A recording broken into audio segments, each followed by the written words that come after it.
사도행전 1장 15절에서 26절. 모인 무리의 수가 약 120명이나 되더라. 그때에 베드로가 그 형제들 가운데 일어서서 이르되, 형제들아, 성령이 다윗의 입을 통하여 예수 잡는 자들의 길잡이가 된 유다를 가리켜 미리 말씀하신 성경이 응하였으니 마땅하도다.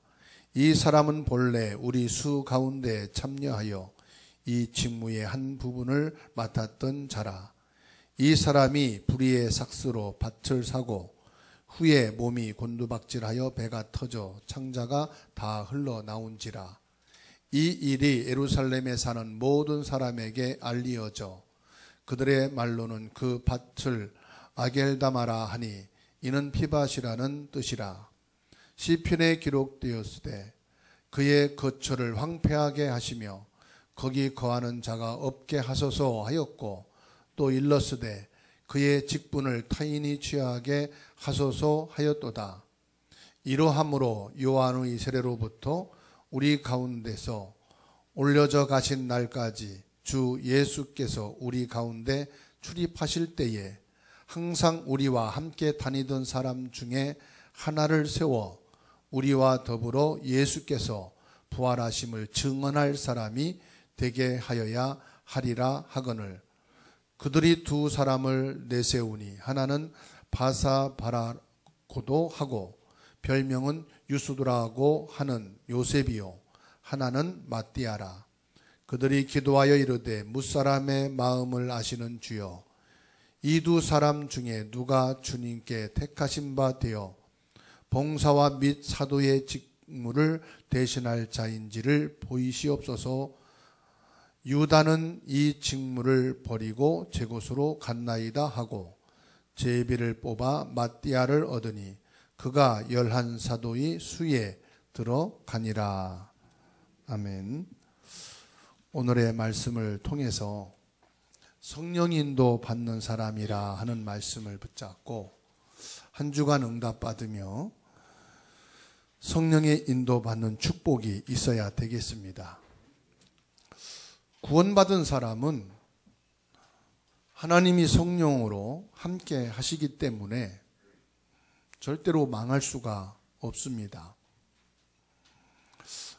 요셉은 구원받은 사람으로 하나님이 함께 하시니 애굽의 노예로 팔려갔어도 망하지 않고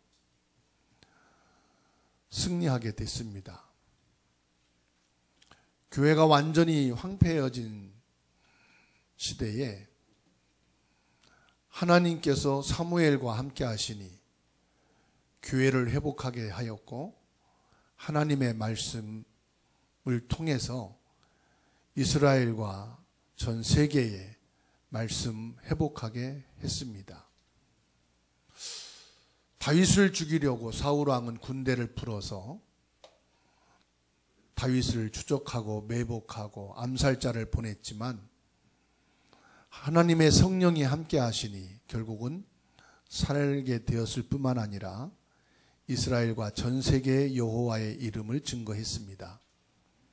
하나님이 함께 하니까 다니엘을 사자굴 속에 집어 던져도 죽지 않았고, 하나님이 함께하는 사드락 메삭 아벳느고 세 청년을 불 가운데 집어 던질지라도 살게 되었습니다.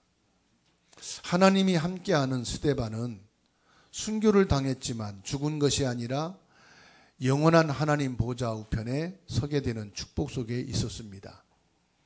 하나님이 함께하시는 사도 바울은 전도자로 큰 위기와 풍랑을 만나고 죽음에 이르는 매를 맞았지만 결국은 인생을 다하기까지 복음을 증거하는 사도의 직무를 다했습니다. 그런데 나는 구원받은 것이 맞고 하나님이 함께 하시는 것이 맞는데 왜 나는 인생이 어려울까? 이렇게 인생이 고단할까? 신앙생활이 힘들까? 하는 분들이 있을 겁니다. 여러분, 신앙생활을 성공하기 위해서는 구원받고 하나님이 함께하는 것이 맞지만 한 가지 비밀이 있어야 됩니다. 그게 뭐냐? 성령 충만할 수 있는 기도의 비밀이 있어야 됩니다. 어느 신자들은 구원의 확신도 있고 하나님이 함께 하신다는 말씀과 체험도 있는데 완전히 직장에서 사회생활, 가정, 교회 생활에서 실패하는 사람들을 간간히 보게 됩니다. 이유가 뭘까요? 나만이 성령 충만한 기도의 비밀이 없기 때문입니다. 방금 전에 성경에서 구원받은 사람이 하나님이 함께함으로 승리한 사람들을 말씀드렸는데 한 사람도 빠짐없이 성령 충만한 기도의 비밀을 가지고 있었다는 사실이에요. 요셉도 마찬가지로 여호와의 영으로 충만한 비밀을 가지고 있었고 사무엘도 마찬가지로 언약궤 옆에 있으면서 성령 충만한 기도의 비밀이 있었고 다윗은 찬양과 말씀, 묵상을 통해서 성령 충만한 기도의 비밀이 있었어요. 다니엘은 하루에 3번씩 기도하는 비밀이 있었고 새 청년도 마찬가지로 기도의 비밀이 있었습니다. 스데반 집사도 마찬가지고 바울 사도는 어디를 가든지 문제 해결을 놓고 기도한 것이 아니고 전도 현장을 놓고 기도한 게 아니라 성령 충만과 성령 인도받기를 위해서 기도 처소를 찾고 기도의 비밀을 가지고 있었다는 사실입니다. 오늘 저와 여러분들이 말씀을 통해서 진짜 내가 성령 충만할 수 있는 기도의 비밀을 가지고 있다면 여러분들은 어떤 문제, 위기, 갈등에서도 승리하는 신앙인이 될 것입니다. 어떤 염려가 있고 걱정이 있다 할지라도 문제가 되지 않을 것입니다. 어떤 분은요, 육신이 완전히 질병으로 종합병원이에요. 그런데도 낙심하는 기색이 하나도 없어요. 아프다는 사람처럼 보이지가 않아요. 이유가 뭐냐? 성령 충만의 비밀이 있었기 때문이에요. 빌립보서 4장 7절에 주께서 너희 마음과 생각을 지키시리라. 저는 이 말씀이 무슨 말씀일까? 성령 충만한 사람의 생각과 마음은 내가 아파도 환자가 아니라는 생각을 갖게 된다. 돈이 없고 가난한데도 나는 가난한 사람이라는 생각이 전혀 안 들어요. 성령 충만함으로 그 생각과 마음에 나는 감사한 사람이다. 고백을 하더란 말이에요. 완전히 실패 속에 되는 것이 없는데도 성령 충만이란 뭐냐? 주께서 그 사람의 생각과 마음을 지켜주시니까 나는 힘들고 약한 사람이 아니야. 그 마음 속에 감사가 있고 기쁨이 있더라 이 말입니다. 그래서 하나님은 진짜 그리스도를 바르고 정확하게 아는 사람을 망하게 한 적이 없고 실패된 적이 없더라. 그래서 오늘 예배 드리면서 저와 여러분들이 결론을 내려야 합니다. 예수 그리스도를 진짜 믿는 사람이 되어야 되겠다. 완전히 승리하게 되는 줄로 믿습니다. 신자가 실패한다는 것은 그리스도로 완전한 답을 얻지 못해서 그래요. 신자가 자꾸 어려워진다. 그리스도로 완전한 답을 얻지 못해서 그래요. 그리스도로 진짜 답을 얻었다. 문제는 영원히 해결되는 줄로 믿습니다. 분명히 성경에 전도자에게 모든 것을 주신다고 약속을 했거든요. 마태복음 10장 42절 말씀에 보니까 냉수 한 그릇도 상을 잃지 않겠다 그랬어요. 여러분, 냉수 한 그릇 주는 것은 그냥 누구나 줄 수 있는 값이 안 들어가는 것이거든요. 그런데도 거기에 하늘의 상이 있다고 말씀하셔요. 사도행전 21장 8절의 말씀에 보게 되면은 7 집사 중에 한 사람인 빌립 집사에게 들어가서 머물게 됐다고 그랬거든요. 근데 나중에 보게 되면은 이 빌립이 어마어마한 하늘의 축복을 받아서 전도자의 길을 가는 것을 보게 됩니다. 로마서 16장 3절 보게 되면은 나의 동역자인 브리스길라와 아굴라에게 문안하라 그랬어요. 그리스도 예수 안에서 나의 동역자가 된 브리스길라와 아굴라에게 문안하라. 기록에 보게 되면은 브리스길라 이 무덤이 고린도에서 전도자 바울을 만났는데 로마에 그 무덤이 있다고 그래요. 그건 무슨 말이냐? 로마 복음화를 위해 전도하는 바울과 함께 끝까지 함께 있단 말이거든요. 그러니까 하나님은 전도자에게는 모든 것을 준비하시고 축복하신다는 말씀입니다. 저와 여러분들이 신앙생활을 하는데 어떻게 성령 인도를 받을 수 있느냐? 하나님의 시간표를 잘 보시면 됩니다.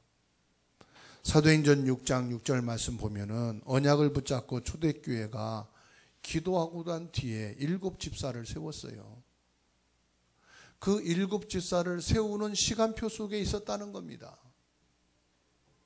사도행전 16장 13절을 보게 되면은 바울 사도가 빌립보에 도착해서 전도부터 한 게 아니라 성령 인도받기 위해서 기도할 곳을 찾았다 그랬어요. 14절 말씀 보게 되니까 10,000명하고도 바꿀 수 없는 한 명, 절대 제자인 루디아를 만나게 하셨어요. 그러니까 성령 인도받는 사람은 정확하게 복음 받을 사람을 준비했다가 만나게 하셔요. 모든 중들이 다 예수 믿는 게 아닌데 성령 인도 받는 사람에게 중을 만나게 해서 그 사람이 복음을 받게 하는, 무속인이라고 다 예수 믿는 게 아니에요. 사도행전 16장 16절에서 18절 말씀 보게 되면은 기도하는 곳을 가다가 저 많은 귀신 들린 자를 만나니 그리스도를 말할 때 치유되는 역사가 일어났어요. 왜 기도하느냐? 성령 인도 받기 위해서. 나에게 문제와 위기가 있다. 그때 여러분 문제 위기를 해결받기 위해서 기도하는 게 아니고 그 속에서 내 생각, 내 마음, 내 욕심에 따라 문제 해결을 위해 기도하는 게 아니라 여기서 정확하게 하나님의 인도받는 성령 인도받게 하옵소서. 그 기도를 할 때에 정확한 만남을 주시는 거예요. 사도행전 16장 25절 보게 되면은 점치는 귀신 들린 자를 치유했다고 빌립보 감옥에 집어넣었어요. 그때 바울과 실라가 뭐 했습니까? 찬송하며 기도를 했어요. 그 기도하는 중에 성령의 역사가 일어났어요. 큰 지진으로 하여금 옥문이 열리고 창고가 풀어지고, 이렇게 저와 여러분들이 문제와 위기가 있을 때, 갈등이 있을 때, 힘든 게 있을 때 진짜 복음 앞에서 기도하게 되면 성령이 역사하시는 줄로 믿습니다. 이게 구원받은 사람이에요. 그래서 구원받은 사람은 유일한 축복을 받은 사람이다. 목사님, 나는 구원받았는데도 축복받은 것이 하나도 없습니다. 여러분, 구원이 뭐냐? 창세기 3장 15절 여자의 후손 메시아 그리스도를 만난 것이 최고의 축복이에요. 출애굽기 3장 18절에 피제단을 쌓아라. 이날 이후로 이 이스라엘 백성들은요, 매일마다 양을 잡고 수송아지를 잡아서 번제를 드렸어요. 그래서 유대인들의 간절한 소원이 뭐냐? 언제나 메시아인 그리스도를 만날까? 그리스도 예수님이 언제나 오실까? 이게 유일한 소망이요. 이거를 유일한 기대를 갖고 살았는데 우리는 양 한 마리 잡지 않고 그리스도를 만났잖아요. 지금도 저 유대인들은 그리스도 예수님이 안 왔다고 양을 잡고 있는데 저와 여러분들은 피 한 방울 손에 안 묻히고 예수 그리스도를 만났다니까요. 이게 얼마나 큰 축복입니까? 아직도 그리스도 예수님을 못 만났다면 저와 여러분들은 어떻게 하면 구원받을 수 있을까? 온갖 종교, 온갖 노력하며 방황해야 되는 거예요. 이사야 7장 14절에 보라 처녀가 잉태해 아들을 낳을 것이니 그 이름을 임마누엘이라 하리라. 언제나 하나님이 임마누엘 하실까?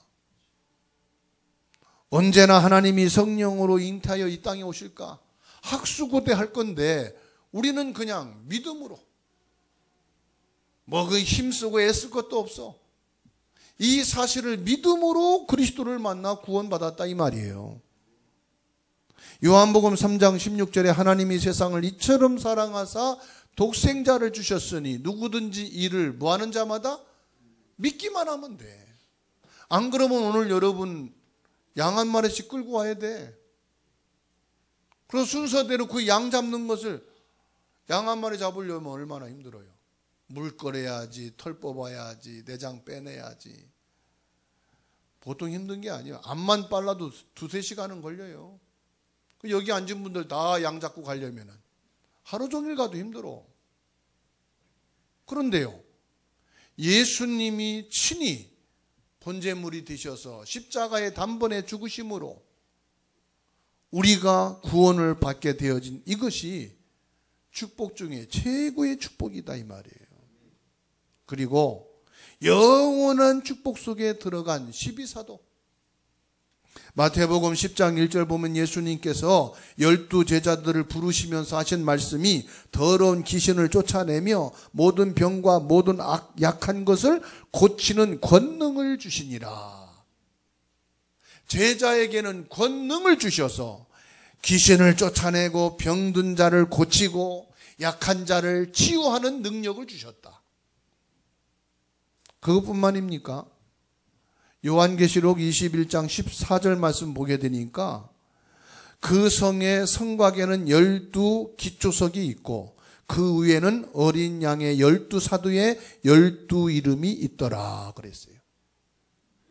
하나님 나라 천국에 12성이 있는데 그 성이 뭐냐?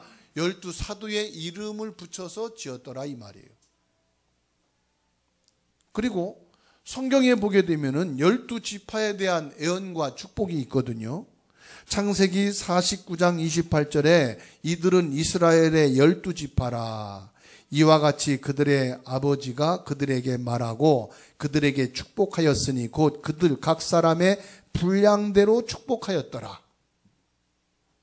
한 사람 한 사람의 수준과 분량에 맞도록 축복을 했다 그랬어요. 그런데요, 요한계시록 21장 12절에 보니까 크고 높은 성곽이 있고 12문이 있는데 문에 12천사가 있고 그 문들 위에 이름을 썼으니 이스라엘 자손 12지파의 이름들이더라 그랬어요. 천국에 어마어마한 성곽이 있는데 그 12문에 누가 지켜요? 천사들이 지키고 있더라. 그리고 그 문들 위에 뭐라고 썼습니까? 12지파의 이름들이 다 기록되어 있더라. 그리고요, 이 구원받은 사람 12사도 12지파에 소속된 자는 영원히 남을 축복을 주신 건데 요한계시록 21장 21절에 보시면 그 12문은 12진주니 각 문마다 한 개의 진주로 되어 있고 성의 길은 맑은 유리 같은 정금이더라 그랬어요. 저는 지금까지 다니면서 철문, 나무로 된 문 봤어도 진주로 된 문은 한 번도 못 봤어. 여러분 본 적이 있어요? 천국이 이 12문을 세웠는데 진주문으로 되어 있대. 그리고 그 문으로 들어가는 길은 뭘로 되어 있느냐? 맑은 유리 같은 정금으로 되어 있대. 목재로 된 것도 아니고 대리석으로 된 것도 아니고 뭘로요? 정금으로 길이 나 있더라. 그리고 22장 2절 말씀에 보니까 길 가운데로 흐르더라. 강 좌우에 생명나무가 있어 12가지 열매를 맺대. 날마다 달마다 그 열매를 맺고 그 나무 잎사귀들은 만국을 치료하기 위하여 있더라. 이 문 좌우에 강이 있는데 12가지 열매를 맺는 나무가 있다. 그 달마다 열매를 맺는. 그런데 그 잎사귀를 갖다 대면은 만국을 치유하는 치유의 역사가 일어나더라. 이게 바로 구원받은 저와 여러분들이 거할 영원한 초소요 천국을 말하고 있는 것입니다. 그러면서 5절에 다시 밤이 없겠고 등불과 햇불이 쓸데없으니 이는 주 하나님이 그들에게 비치심이라. 그들이 세세토록 왕노릇하리로다. 천국에는 등불도 필요 없고 햇빛도 필요 없다. 하나님의 영광 자체가 빛이라서 영원한 영광에 이르게 되더라, 이 말이에요. 이 축복을 받은 저와 여러분인 줄로 믿으시기 바랍니다. 그래서 요한복음 14장에 예수님이 이런 처소를 준비해 놓고 내가 너희를 고아와 같이 버리지 않고 데리러 오시겠다 말씀하신. 옆에 분하고 인사합시다. 어쩌다 이런 축복을 받았는지 모르겠습니다. 왜냐하면 얼굴 보니까 실감이 안 나는 것 같아서 그래요. 그런데요, 성령이 못 받는 사람이 있어요. 창세기 37장 28절에 보면은 요셉의 형들은요, 지독히도 성령인도 못 받아. 왜냐? 먹고 사는 데만 목적이 있어. 어떻게 하면은 돈 좀 더 벌까? 그래가지고 동생 요셉을 은 20에 팔아버렸다니까. 죽이기는 좀 양심에 걸리고, 그래 산 대로 그냥 팔아버리자. 이 당시 노예는 죽음의 길이거든요. 근데 내 손에 피를 안 묻히고 다른 데 가서 죽으라 이 말이거든. 그런데요, 마태복음 26장 15절 보게 되면은 가룟 유다가 내가 예수를 너희에게 넘겨주리니 얼마나 주려느냐 하니 그들이 은 30을 달아 주거늘. 16절에 그가 그때부터 예수를 넘겨줄 뭘 찾더라? 기회만 찾고 있더라. 이 가룟 유다는 예수님의 12 제자 속에 들어갔지만 구원받은 사람이 아니요, 제자가 아니요. 왜 따라다니느냐? 은 30을 대제사장들에게 예수님 팔 것을 흥정하고 그 돈을 받고 나서는 예수님을 언제나 팔을까 기회만 쫓아다닌 거예요. 왜 그렇습니까? 요한복음 13장 2절 보니까 마귀가 벌써 가룟 유다의 마음에 예수 팔려는 생각을 넣었더라. 시간표도 성령 못 받는 시간표만 찾아내 있는 사람이 있어요. 그게 가룟 유다예요. 왜 그렇습니까? 누가복음 22장 3절 보니까 12 중에 하나인 가룟이라 부르는 유다에게 사단이 들어갔다 그랬어요. 사단이 들어간 게 뭔지 압니까? 성령 인도 못 받는 마음과 생각에 잡힌 게 사단에게 잡힌 거예요. 그러니까 불신앙하는 사람은요, 기가 막히게 불신앙할 것을 찾아가지고 얘기. 원망할 사람은 다른 사람은 다 은혜 받았는데 자기만 원망할 것이 막 가득해. 왜? 사단에게 잡히니까. 뭐 죽을 병도 아니요. 조금 몸살 났는데 내가 예수 믿고 예배드려서 막 그렇다는 거예요. 잡혀서 그래. 요한복음 13장 27절에 사단이 그 속에 들어간지라. 사단의 계획에 의해서 가룟 유다가 걸려들어 버린 거예요. 여러분, 사단에게 걸려들지 마세요. 원망, 불평, 불신앙, 이게요, 사단에게 잡히면 그래요.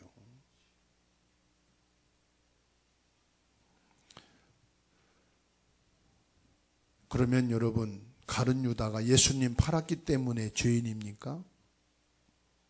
아니에요. 솔직히 저와 여러분도 가룟 유다처럼 할 때가 많아요. 돈 때문에 예수 부인하고, 건강 때문에 예수님, 팔아버리고 돈 때문에 예수님 팔고 친구 관계 때문에 창피해서 부끄러워서 예수님 부인할 때가 얼마나 많아요. 그렇잖아요? 여러분 아닌가 보네. 저는 목사인데도요 예수님 팔아먹을 때가 엄청 많아. 누구든지 가룟 유다와 같은 죄는 다 있어요 없어요? 옆에 쳐다보세요.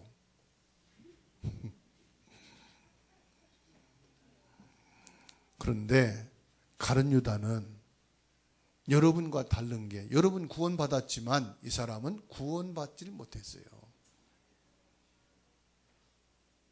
여러분은 그리스도 제자지만 가룟 유다는 그리스도 제자가 아니었어요. 그래서 마태복음 26장 16절에 예수 잡는 자들의 길잡이가 된 가룟 유다를 가리켜 뭐라고 말씀하느냐? 미리 말씀하신 성경이 응하였으니 마땅하도다. 이 가룟 유다는요 이미 다윗을 통해서 말을 했어요. 이미 하나님이 이 가룟 유다 이전에 성경 응할 자를 말씀했다니까요.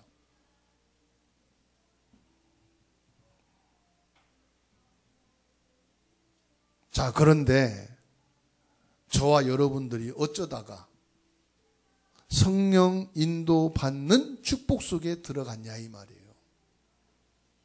사도행전 1장 24절에 그들이 기도하여 이르되 뭇사람의 마음을 아시는 주여,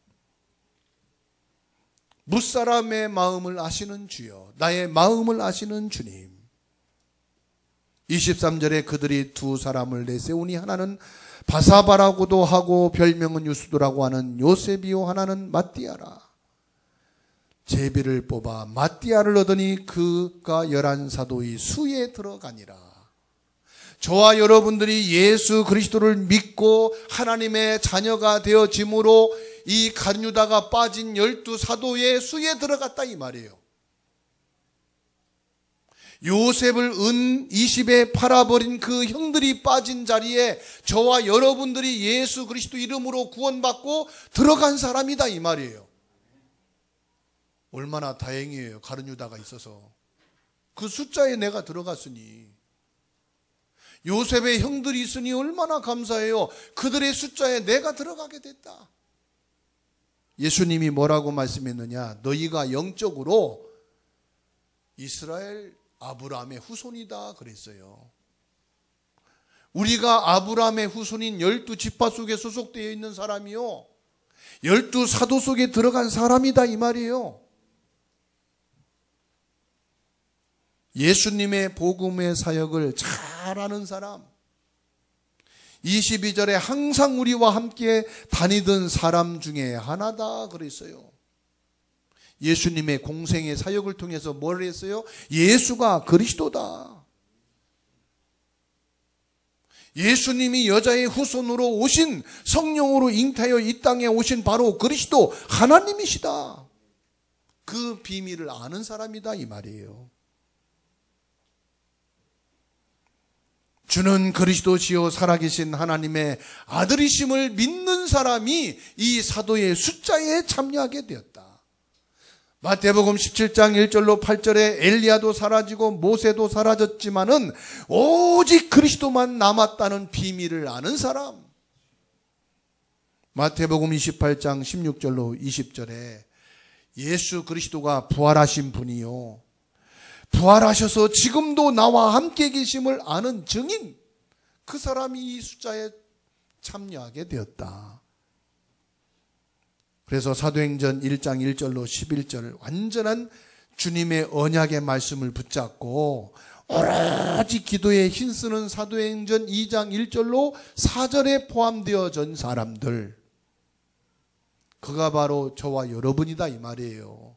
오직 그리스도, 오직 하나님 나라, 오직 성령 충만, 이 세계 복음화 속에 들어간 사람이 바로 저와 여러분이요, 이 가룟 유다가 빠진 12사도소 숫자에 들어간 사람이다. 하나님이 저와 여러분들을 이 영원한 12진주문 속에 천사들이 지키고 있는 그 성문에 들어간 자, 이 영원한 하나님의 영광의 빛 가운데 임할 천국에 들어갈 사람, 그 한 사람으로 택함받았다는 사실이에요. 여러분들이 바로 이 축복 속에 들어간 사람이요, 237 나라 세계복음화 할 사람이요, 영원한 천국 백성인 사람인 줄로 믿으시기 바랍니다. 그래서 결론은 성령 인도 받는 사람은 어떤 사람이냐? 그리스도 믿는 사람이요. 그리스도는 뭡니까? 참된 왕으로 사단을 깨뜨리신 분이에요. 참된 제사장으로 원죄 저주를 끝내신 분이에요.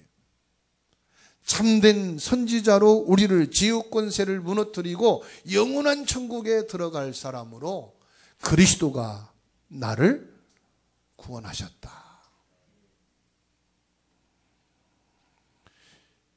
예수 그리스도 이름으로 성령 인도 받는 사람은요, 하나님께서 예비하신 전도자의 축복을 주시는 줄로 믿습니다.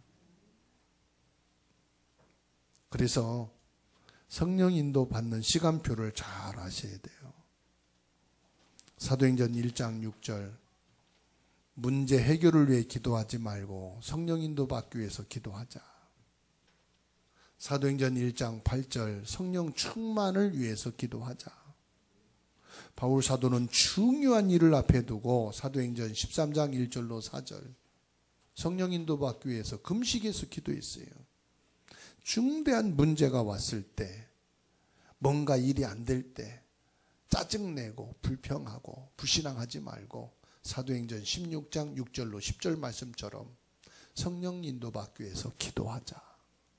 그랬더니 어느 한 사람이 손짓하면서 말하기를 마게도냐로 와라. 성령 인도 받기 위해서 기도했더니요, 하나님이 성령 인도 받을 사람을 보내가지고 손짓을 합니다. 중요한 여러분의 미래가 걱정되십니까? 사도행전 19장 1절로 7절, 초대교회에 성령 충만했던 그 성령 인도 받기 위해서 기도하게 되었어요. 오늘 저와 여러분들이 성령 충만하기 위한 말씀을 딱 붙잡고 은혜 받으시면 됩니다. 그리고 이번 한 주간 동안, 아니 남은 신앙생활 할 동안 내가 성령 충만하게 되면은 원망할 자리에 원망 안 하고 감사해요. 불평할 자리에서 불평 안 하고 기뻐해요. 낙심할 자리에서 낙심에 힘 빠져 있지 아니하고 소망을 갖게 돼요. 미래에 대해서 불안과 염려 속에 여러분들이 슬퍼하는 것이 아니라 찬송하게 되고 감사하게 돼요. 그때 여러분이 알 거예요. 아, 내가 성령의 사람이구나. 주님, 내가 성령 인도 받는 사람 되게 해 주시옵소서. 이번 한 주간도 내 인생이 성령 인도 받게 하옵소서. 참 감사한 건요, 문제와 어려움이 왔는데 그게 어려움과 문제라고 생각이 안 들어. 내가 믿음 좋은 게 아니라 주께서 그 생각과 마음이 안 들도록 성령으로 역사하신 거예요. 말 들어보면은 죽도록 미워하고 원수가 돼야 되는데 그런 마음이 안 드는 이유는 뭐냐? 성령 충만한 가운데 내 생각과 마음을 지켜주시니까 그런 마음이 안 들어가는 게 정상이요. 그런데 구원받지 않은 사람, 성령 충만 않은 사람 24시간 누군가 미워해. 누군가를 원망해. 그리고 죽도록 싫어해. 아, 내가 지금 마귀에게 내 생각, 마음을 뺏겼구나. 내가 쏟고 있구나. 주님, 내가 왜 이렇게 됐습니까? 쏟지 않게 해주세요. 내가 성령 충만하게 해주세요. 이 시간, 지금 내가 성령 인도 받게 해주세요. 그 기도하면은요, 주께서 네 마음과 생각을 지키시리라. 빌립보 4장 7절 말씀이 응답으로 올 겁니다. 말씀을 붙잡고 2분간 조용히 기도하겠습니다.